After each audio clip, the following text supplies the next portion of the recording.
अनुसरी तो अमर झाला, अंतरला संसारा न देखते गर्भवास, कधी दास विष्णूची विसंबीना माता बाळा, तैसा लळा पाळियला न देखती गर्भवास, कधी दास विष्णूची त्रिभुवनी ज्याची सत्ता,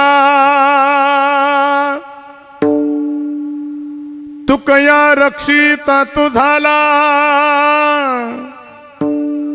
न देखती गर्भवास,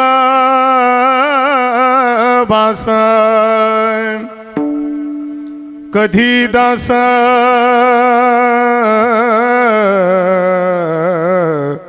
विष्णूची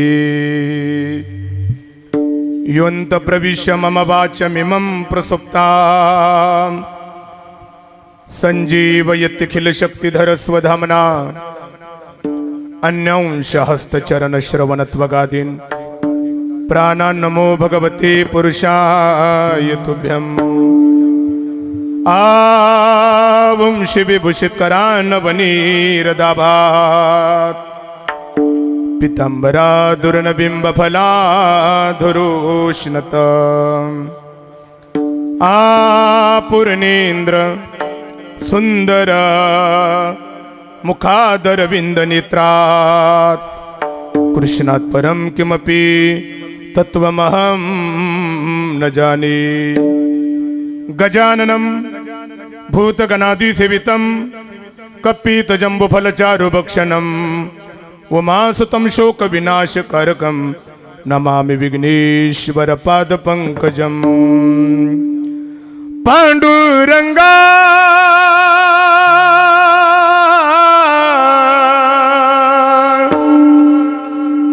करू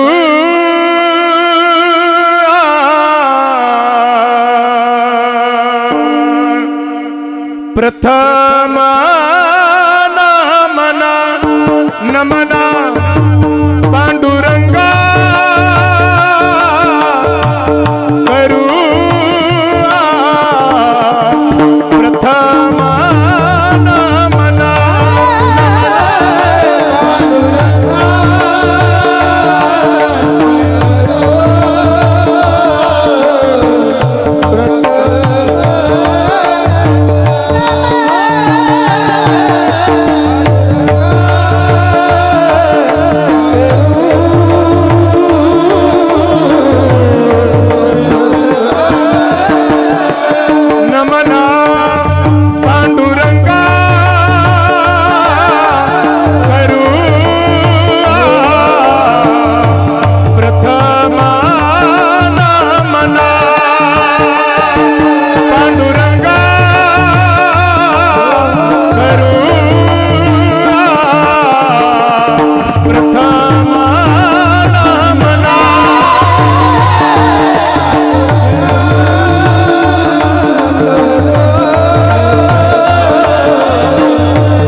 वेदांचे केले या स्मरण, होय सकळ विद्यांचे अधिकरण.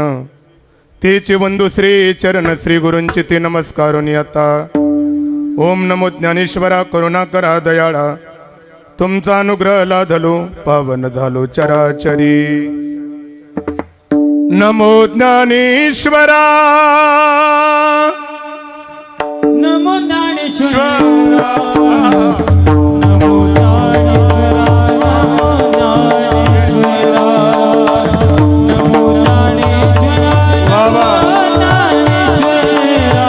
क्या बात है कहना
ज्ञानेश्वरा. नमो ज्ञानेश्वरा निवृत्ती उदाहरण सोपान देवा. मुक्ताबाई नमो त्रिभुवन पावनी, आद्यत्रे जननी देवाची मस्तक हे पायावरी. या वारकरी संताच्या सेवेला गे सेवक झालो, तुम ज्याला गलो निज चरणा. अहो स्वामी तुकया देवा, यावरी न करावा अभिरो. अनुसरी तो अमर झाला अंतरला संसारा. न देखते गर्भवास कधी दास विष्णूची. दुःखांकित्या पुण्यस्मरण रूपी सेवेकरता गायलेला अभंग. संत श्रेष्ठ वैष्णव ज्येष्ठ वैराग्याचे मूर्तिमंत पुतळे, भगवत भक्त भगवान श्री विठ्ठलाचे लाडके लढेबाळ आणि जिव्हाळ्याचे असणारे भक्त. जगद्गुरु तुकोबारायांच्या गाथेतील 4 चरणाचा अत्यंत गोड अभंग असून या अभंगामधून जगद्गुरु तुकोबारायांनी मानवी जीवन जगत असताना तुमच्या माझ्या अंतःकरणातल्या 2 सुप्त इच्छा आहेत. एक इच्छा आहे माझ्या ठिकाणी मरण नसावा आणि दुसरी इच्छा आहे मला अमरत्व प्राप्त व्हावा.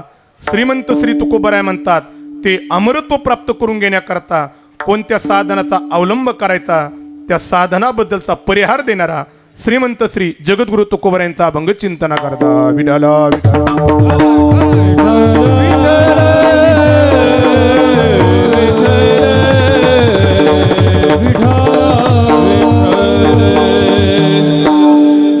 संपूर्ण या ठिकाणी शोकाकुल असणारा परकाळी परिवार, या परिवारातील एक आदर्श माता असणारी वैकुंठवासी अनुसया काशीनाथजी परकाळी.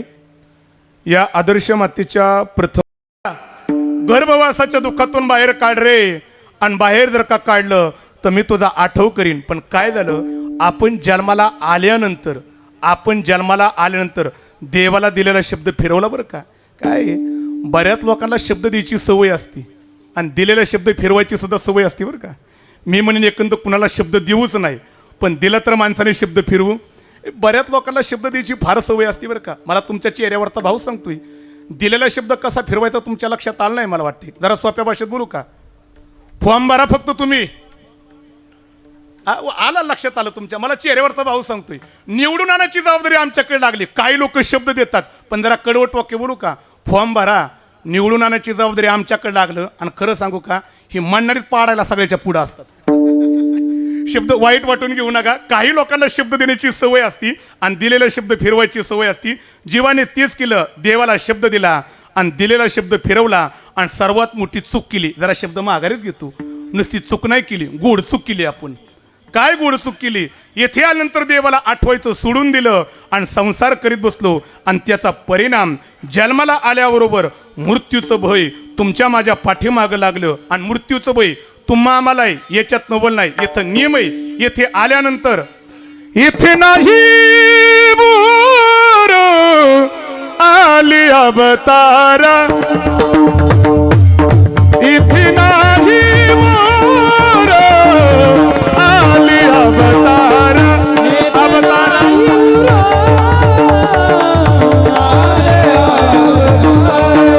बाबा टाळकरी.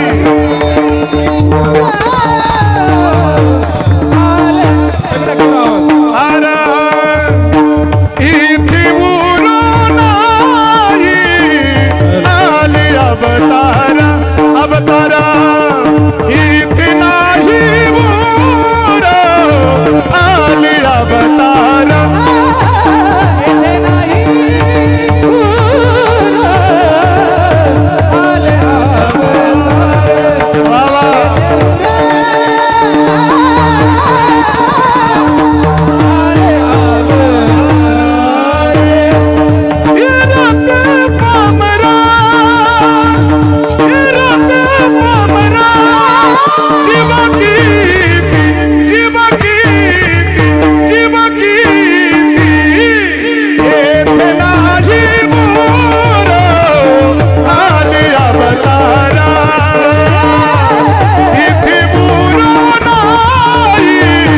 आली अवतारा.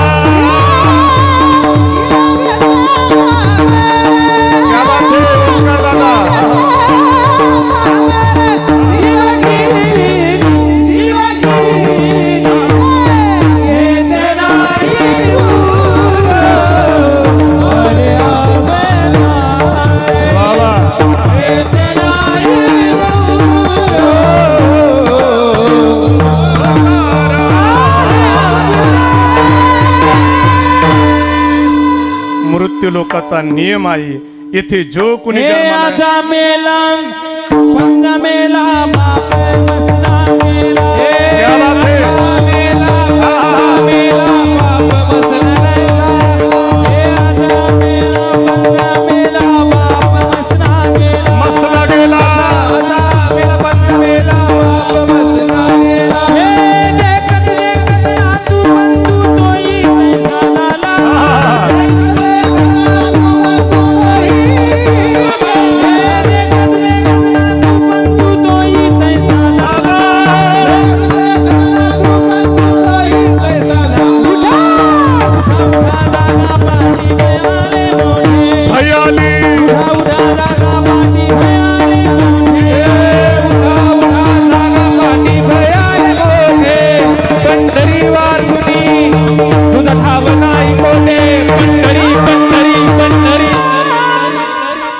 याच्यापेक्षा दोन उंचीची उदाहरणं असू शकत नाही.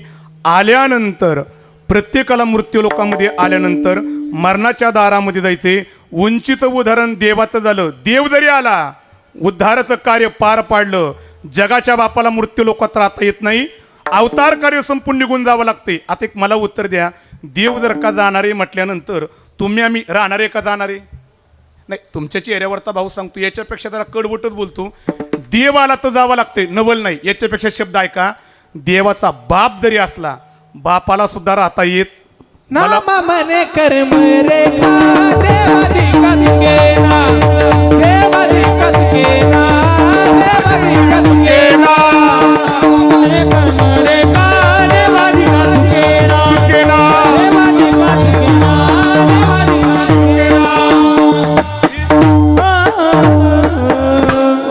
वाटते तेवढंच आमच्या ओमकारदादाने प्रमाण दिला. कर्माची रेखा कुणाला चुकत नाही आणि कर्म केलं की येथे मृत्यूला प्रत्येकाला सामोरे जायचे. परत आता शब्द बारकाईने ऐका.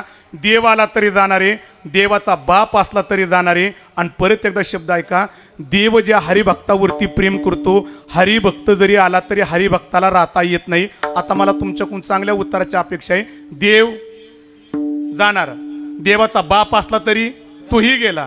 आपल्या पिढ्याचा विचार केला तर खापर पंजोबा गेला, पंजोबा गेला, आजोबा गेला, बाप गेला, काहींच्या डोळ्यासमोर मुलगा नातू पंतू गेला. आता मला उत्तर द्या, एवढी माणसं गेली, मग आपण जाणार आहे का राहणार आहे? नाही. जरा तुमच्या चेहऱ्यावरचा भाऊ मला सांगा ना, जरा सोप्या शब्द वापरतो, सोपा शब्द ऐका ऐका. तुम्ही मारणार आहेत का राहणार आहेत? बाबा पुढल्याने तर चेहरं टाकलं बा, नगाले गांभीर्याने विचार करू. जरा पाठीमागं विचारतो, पाठीमागं मारणार आहेत का राहणार आहेत? तुम्ही तर वरच बघायला तयार नाही. जरा पडवीत बसलेली, जरा पाठीमागं पाठीमागं पडवीत मारणार आहेत का राहणार आहेत? तिथं वरच बघायला तयार नाहीत. जरा इकडे आमच्या माता भगिनी आजी वगैरे बसल्यात. आजी मारणार आहेत का राहणार आहेत? तो का त्या मधल्या आजीने तोंडाला पदर लावला आणि मला म्हणती मुडद्या तूच मर. काय माहिती का, मरण नावाचा शब्द ते कशा प्रकारचा आहे. माणसाला प्रत्येकाला मरणाची भीती वाटती, पण मरणाला मात्र प्रत्येकाला सामोरे जायचे. देव आला तरी जाणार, देवाचा बाप जाणार, तुम्ही आम्ही जाणार आहे. अरे का जाणार आहे ते ते हिंदी पदामध्ये वर्णन केलं. कारण जे साधन मिळेल त्या साधनाला काय म्हटलेले, ए मन मुसाफिरा निकलना पड़ेगा, ए मन मुसाफिरा निकलना पड़ेगा. काया कुटी खाली करना पड़ेगा, काया कुटी खाली करना पड़ेगा. काया कुटी खाली करना पड़ेगा, काया कुटी खाली करना पड़ेगा. ए मन मुसाफिरा निकलना पड़ेगा, ए मन मुसाफिरा निकलना पड़ेगा. काय तुम्ही आम्हाला मुसाफिर म्हटलेले हो, आणि मुसाफिराने आपला प्रवास चालू आहे. रहना नहीं, बरोबर आहे. रहना नहीं, देश बिराना है. रहना नहीं, देश बिराना है. हे संसार कागज की पुड़िया,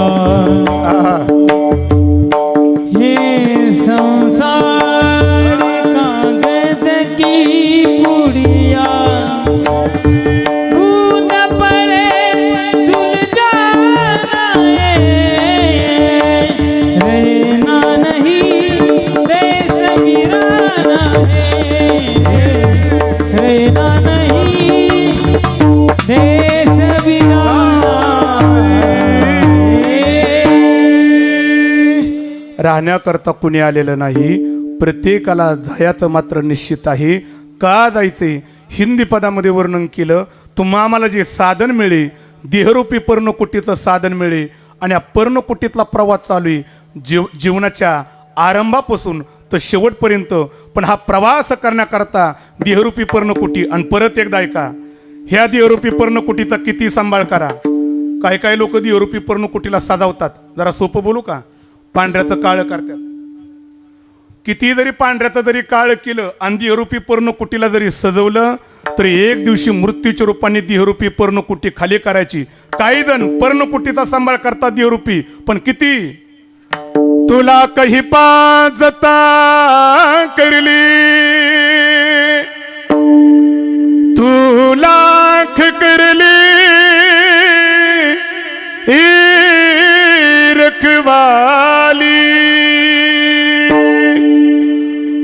तुला हिफाजत करले, तुला करले रखवाली, तुला हिफाजत करले, तुला करले रखवाली. आणि मग पुण्यस्मरणाचं औचित्य साधून शोकाकुल असणारा संपूर्ण परकाळी परिवाराच्या वतीने सेवेचं निमंत्रण माझ्याकडं. या कार्यक्रमाचा अत्यंत गोड नियोजन घडवणारा पाठीमागला त्यांचा परिवार, त्याच्यामध्ये त्यांचे चिरंजीव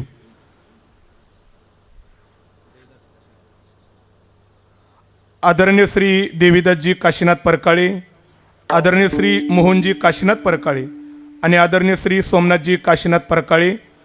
पाठीमागे आणखी गंगा भागीरथी रतनबाई बापूराव दरेकर, त्याच पद्धतीने पाठीमागे त्यांच्या दोन्ही मुली मथुराताई मारुती भोसले व अरुणाताई सुखदेव गुणवणे, असा हा पाठीमागं आदर्श मातेचा गोड परिवार एक जीवन जगत असताना अत्यंत स्वच्छ, निर्मळ, पवित्र, समाजपरोपकारी आणि आयुष्यभर जीवन जगत असताना आपल्या मुलांवरती खऱ्या अर्थाने चांगल्या प्रकारचे संस्कार आणि विचारधारा देण्याचं काम ज्या आदर्श मातेने केलं, त्या आदर्श मातेला जाऊन बरोबर आज 1 वर्ष परिपूर्ण केलं जाते. अनुसंधाने धर्मशास्त्रकार चिंतन करतात की प्रामुख्याने तिघांचे ऋण आपल्यावरती, एक भगवंताचे, 2 संतांचे आणि 3 म्हणजे आईवडिलांचे. वेळेचं बंधन आहे माझ्याकडं, सर्वांच्या उपकाराचं चिंतन करण्याकरता वेळ नाही. पण मृत्यूलोकामध्ये जन्माला आल्यानंतर प्रत्येकाने तिघांच्या ऋणातून उत्तीर्ण होण्याचा प्रयत्न करावा. अनुसंधाने देवाचं ऋण प्रयत्न करावा उत्तीर्ण होण्याकरता, संतांचे ऋण उत्तीर्ण होण्याकरता प्रयत्न करावा आणि शेवटचं ऋण आपल्या आईवडिलांचे. या अनुसंधाने परकाळे परिवारातील 3 मुलांनी शेवटच्या श्वासापर्यंत आपल्या आईची सेवा करण्याचं काम केलं आणि ज्या आईने विचारधारा आणि वारकरी संप्रदायाचं संस्कार देण्याचं काम केलं आणि मला वाटतं की त्याचा परिणाम आईच्या ऋणातून उत्तीर्ण होण्याकरता मुलांनी एवढा मोठा पुण्यस्मरणाचा अट्टहास. आणि मला वाटते की मुलं ज्या वेळेस आपल्या आईवडिलांच्या ऋणातून उत्तीर्ण होण्याकरता पुण्यस्मरणाचा अट्टहास करतात, एवढा मोठा जरी अट्टहास केला पण कर्तृत्वाचं बोट माझ्या जगद्गुरु तुकोबरायांनी मुलांकडे दाखवलं नाही. तुकोबराय म्हणतात की कर्तृत्व करून दाखवलं, पण अट्टहास केला तरी तुकोबराय म्हणतात की त्याचं कर्तृत्वाचं बोट धन्यता आमचे तुकोबराय देतात. धन्य माता पिता तयाची, धन्य माता पिता तयाची, धन्य माता पिता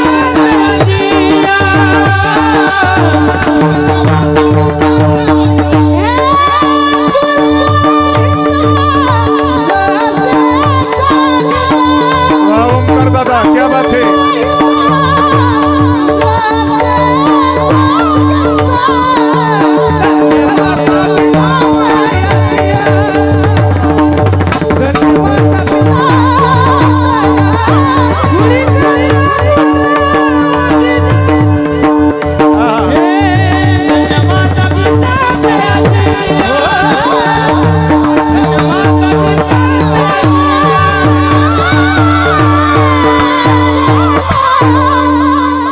जगद्गुरु तुकोबराय म्हणतात मुलांनी कर्तृत्व करून दाखवलं तर धन्य त्याचं बोटे आई वडिलांकडे. म्हणून ज्यावेळेस खऱ्या अर्थाने आई वडिलांनी मुलांवरती संस्कार केले तर तीच मुलं आपल्या आई वडिलांचं पुण्यस्मरण करतात. अनुसंधाने परकाळे परिवारातील 3 मुलांनी शेवटपर्यंत आईची सेवा केली, ऋणातून उत्तीर्ण होण्याकरता पुण्यस्मरणाची सेवा माझ्याकडं. गोड मावले, वा गोड मावले. कमी फक्त एका गोष्टीची, वेळेची कमी फक्त आपल्याकडे. गड्याकडे माझे पूर्ण नजर आहे. 11:30 वाजून गेले त्याची मला जाणीव आहे. आणि आमच्या आयोजकांनी कीर्तनाची मर्यादा दिली. दाते दाते दाते कोण म्हणलं 4 वाजेपर्यंत. बरोबर 12च्या आसपास कीर्तनाच्या समारोपाकडे जाण्याचा मी प्रयत्न करणारे. गोड मावले, कारण खऱ्या अर्थाने गोड मावळे वातावरणाचं या ठिकाणी पावसाची प्रतिकूल परिस्थिती आहे, पण या अनुषंगाने याच्यावरती मात करून आपल्याला पुढे जाण्याचा प्रयत्न करायचा आहे. या ठिकाणी विशेष प्रामुख्याने सर्वांचे खऱ्या अर्थाने आकर्षणाचं केंद्रबिंदूमध्ये म्हणजे खऱ्या अर्थाने संपूर्ण महाराष्ट्राचे दोन्ही लाडके आवाज ज्यांना पाहण्याकरता खऱ्या अर्थाने महाराष्ट्रातील तरुण खऱ्या अर्थाने अत्यंत उत्सुक राहतात आणि कधी त्यांचा गोड आज आपल्या कानावरती पडेल याच्याकरता तरुणांच्या गळ्यामध्ये ताईत असणारे महाराष्ट्राचे खऱ्या अर्थाने आवाजाचे बादशाह ज्यांना म्हटलं जातं आमचे परम मित्र आदरणीय महाराष्ट्राचं वैभव कैलासदादांची विशेष उपस्थिती. दादांकरता टाळी वाजवा सर्वांनी. दुसरं महाराष्ट्राचा लाडका आवाज महाराष्ट्राचं वैभव असणारे कमी वयामध्ये कीर्तन साथीच्या बाबतीमध्ये महाराष्ट्रात एक वेगळी छाप ज्यांनी निर्माण केलेली माझे परम मित्र भजन सम्राट गायनाचार्य आदरणीय ओमकार दादा त्यांचे उपस्थित दादांकरता सर्वांनी टाळी वाजवा. परिसरातील पंचकृषीतील सर्वच या ठिकाणी आमचे टाळकरी वृंद मला सर्वांची नावं पाठेत. तुम्हा सर्वांच्या पुढेही दंडवत प्रणिपात करतो आणि संपूर्ण महाराष्ट्रात वैभव असणारे ज्यांनी सहज मृदुंगावरती थाप टाकावी ज्यांनी सहज मृदुंगावरती थाप टाकावी ते तुम्हा आम्हाला डोलायला लावते याच्यात नवल नाही. चुकून त्यांच्या मृदुंगाची थाप पंढरपूरच्या मालकाच्या कानावरती पडली तर मालकसुद्धा विटेवरती नाचल्याशिवाय राहणार नाही. असा गोड मृदुंग ज्यांचा ऐकावा. मृदुंग सम्राट हरिभक्त परायण आदरणीय दत्ता महाराज आदरणीय महाराजांच्या पुढेही दंडवत प्रणिपात या ठिकाणी करतो. गोड आवाज देण्याचं काम परिसराचं वैभव असणारे आमचे जाधव बंधू त्यांच्या पुढेही दंडवत प्रणिपात या ठिकाणी करतो. परिसरातील पंचकृषीतील परकाळी परिवाराच्या विनंतीला मान देऊन पारमार्थिक राजकीय सामाजिक शैक्षणिक क्षेत्रातील अनेक मान्यवर आहेत. कुणाचाही नामोल्लेख नाही. सर्वांच्या पुढे दंडवत प्रणिपात आणि विशेष कार्यक्रमाचं प्रसारण पुन्हा या ठिकाणी तुम्हा आम्हाला सर्वांना पाहायला मिळणारे ज्या यूट्यूब चॅनलच्या माध्यमातून या कार्यक्रमाचं प्रसारण केले जाते. मला वाटते ओमकार दादा चॅनल माझा कीर्तनकार या चॅनलच्या माध्यमातून कीर्तनाचं प्रसारण केलं जाणारे नसन कुणी सबस्क्राईब केलं तर या चॅनलला सबस्क्राईब करा. नंतर वाटलं माझ्या मित्राचा नंबर घेऊन जा आणि सर्वांनी चॅनलला सबस्क्राईब करा. हा कार्यक्रम पुन्हा पाहायला मिळणारे अनुसंधानी गोड माऊलामध्ये एक छोटंसं वाक्पुष्प समर्पित करण्याकरता जगद्गुरु तुकोबारायांच्या गाथेतला गोड अभंग आहे. या अभंगातून तुकोबारायांनी अमरत्व प्राप्त करून घेण्याकरता कोणत्या साधनाचा अवलंब करावा त्याबद्दलचा परिहार देतात. ऐका ऐका. मृत्यू लोकांमध्ये आल्यानंतर प्रत्येक जीवाला या ठिकाणी प्रामुख्याने मरणाच्या दारामध्ये जावं लागते. याला प्रामुख्याने जर का मूळ कारण जर का काय असेल तर तुमच्या माझ्या जन्मापासून आहे.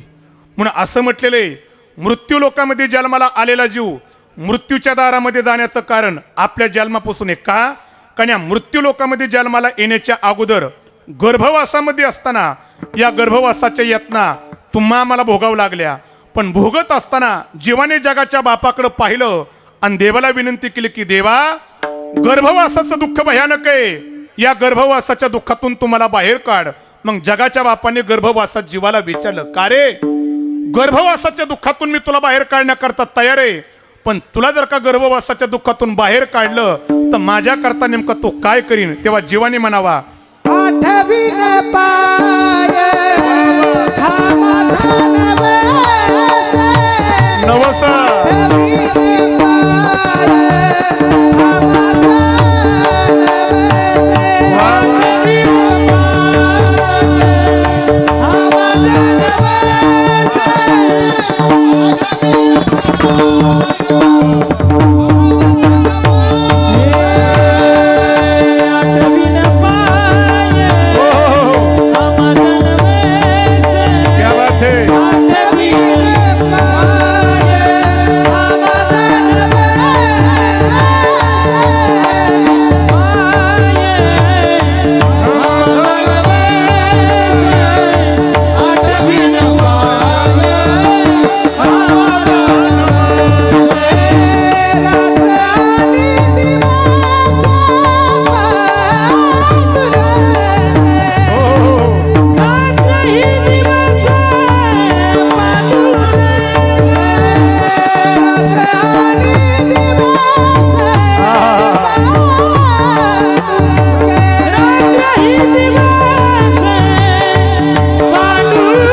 पाहुणा का टाळी वाजव बरं का. एवढी मोठी माणसं मिळणं आपलं सुद्धा भाग्य बरं का. आणि काय आज आपण फक्त कैलास दादाचं ओमकार दादाचं गाणंच ऐकायचं. आपण प्रयत्न करायचाच नाही. आपण प्रयत्न करणं म्हणजे सूर्याच्या पुढे आपली टिमकी मिरवल्यासारखी बरं का. म्हणजे दोन्ही मित्र गोड प्रमाण दिलं. येथे आल्यानंतर जीवाने खऱ्या अर्थाने गर्भवासामध्ये असताना जीवाला देवाला शब्द दिलाय की देवा या दुःखातून मला बाहेर काढ. तेव्हा देवाच्या पुढं जीवानी म्हणावा, आपण काय म्हणावा, जीवानी देवाला म्हणावा, काय म्हणावा, एक वेळ करी या दुःखा बिगडी, एक वेळ करी या दुःखा बिगडी, दुरिताची जाळी उगवणी, दुरिताची जाळी उगवणी, आठवीन पायी हा माझा नवासा, आठवीन पायी हा माझा नवासा. अरे देवाला तुम्ही आम्ही नवस केला देवा.